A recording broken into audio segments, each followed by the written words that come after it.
What's up, guys? So this will probably be my last video from the in-laws basement because I'm going to the other in-laws today.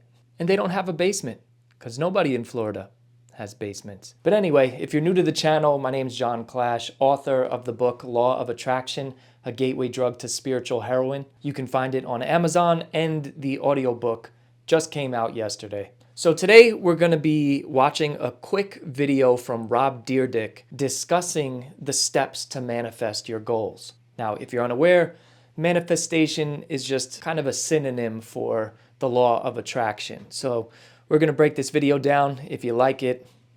Like literally hit the like button. All right, let's get to it. I want you to think of manifestation almost as a magic goal. Okay, the same process that you would look at a goal where you have to start with an absolutely clear, crystal clear outcome that you want to achieve, and then you want to build a strategy backwards from the very beginning to achieve that. Think of manifestation through that exact same lens. Only once you've got that clarity, that deep clarity on where and what you want to happen in the future, and you have now created a strategy to get there, start on the journey of achieving that outcome while daily envisioning and feeling and manifesting what it's going to be like when you get there. And the crazy thing is as you get closer and closer, it's going to get clearer and clearer. You're going to understand it more and more. And the more you think about it and feel it and understand it, the universe will conspire to pull you to that moment where you realized what you manifested in the very beginning. That is how manifestation can really work for you. All right, so there's a few problems with this. What's interesting is I just did an interview with somebody who was in Rob Dyrdek's movie. I was being interviewed. I wasn't interviewing him. A man named Joel Brown, who was in the Think and Grow Rich movie. So I'll keep you guys updated on when that'll come out. But anyway, so as I said, there's a few problems with this. Now, it's very difficult for people like Rob Dyrdek and who are at that extremely high level of success. It's very difficult for them to understand that this wasn't the law of attraction that gave them their success. This wasn't the universe conspiring for them. This was them working 24 hours a day, every single day for the past 2 decades. Since law of attraction was a tool that they used, they sometimes attribute all of their success to believing in its principles. Now, I have a whole chapter in my book that goes through why the law of attraction seems to quote unquote work for some people and doesn't quote unquote work for others. And one of the main factors is work ethic. The majority of these guys who are telling you that they achieved their goals through the law of attraction are workaholics. Rob Dyrdek is a prime example of this.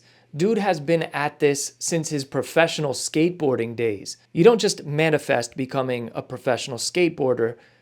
You work really hard on the goal.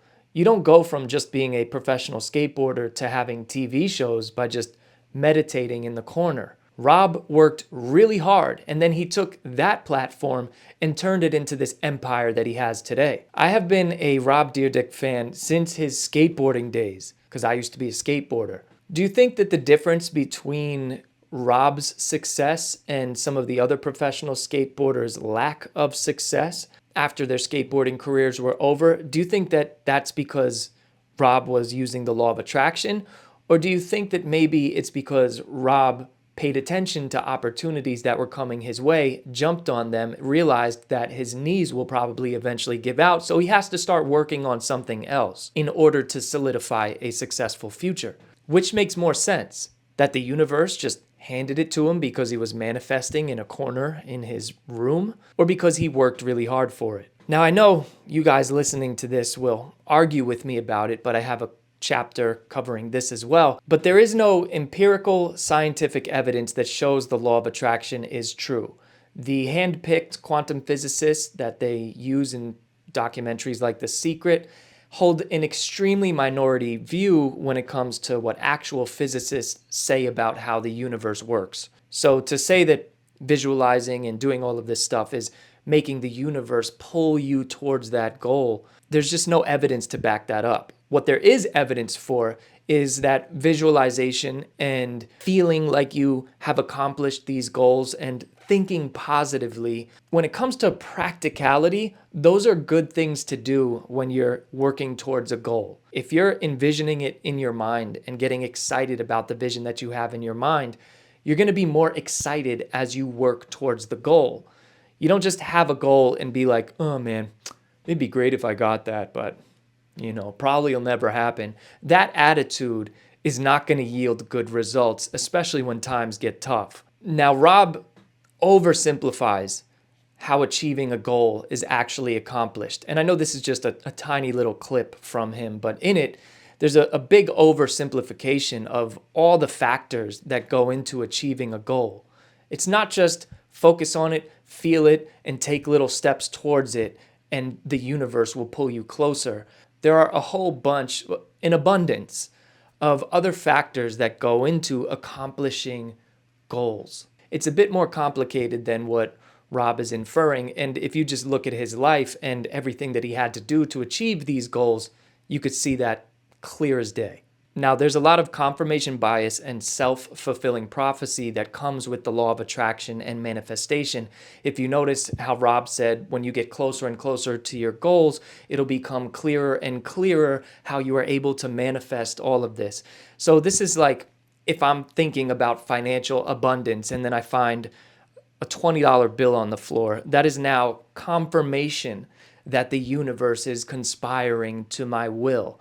And when you're working on big goals and these things start working out, you now have confirmation bias that the universe is conspiring to your will. When it's not the universe, it's just the fact that you have put yourself in these positions and worked really hard to get into these positions and networked with the right people in order to accomplish the goals that you have for yourself. There's a practical answer to all of this stuff. It's not the universe giving it to you. Just so you guys know, the universe doesn't even know you exist.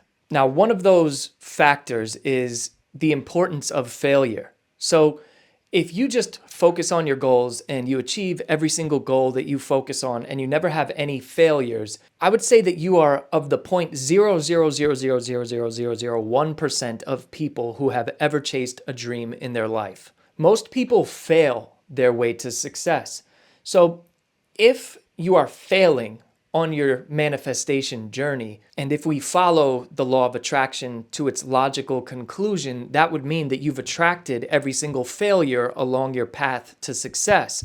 And you've attracted those failures by the pictures that you have in your mind or by what you're focusing on. So if the law of attraction is true and it's an actual law, that means that anytime the circumstances for that law to be in effect are present, you should yield the results 100% of the time. So failing on your way to achieving a goal would be in direct contradiction to what the law of attraction teaches. And the law of attraction, this law fails the basic principles of physics and causality, which is based on observation and on consistent patterns found in the natural world. This is one of the reasons why the majority of physicists consider the law of attraction pseudoscience. So overall, this clip of Rob Dyrdek explaining manifestation is just really an oversimplification of how goals are actually achieved. But again, it's difficult for people who have reached that pinnacle of success to look back and see all of the hard work that they did and attribute their success to that hard work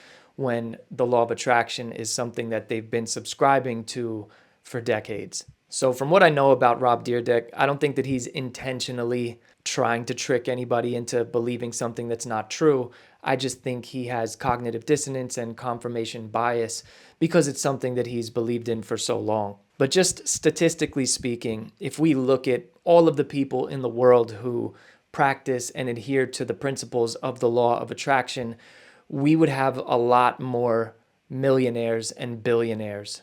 When we look at the millions upon millions of law of attraction material that has been sold in comparison to how many actual millionaires there are in the world, the scale is not tipped in the favor of the law of attraction being true. Now, I know that not everybody uses the law of attraction for money purposes, but yes, they do. So if you guys want to know more about why the law of attraction is objectively false. Definitely check out my book, Law of Attraction, A Gateway Drug to Spiritual Heroin. And I can guarantee you that after you read my book, the universe will bend to your will and you will be able to access all of its abundance. No, I'm just kidding.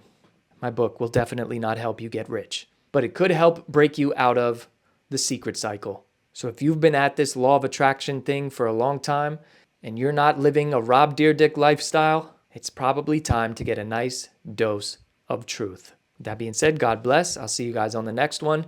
Check out whatever video YouTube is telling you to watch right here. And right here somewhere will be the book link.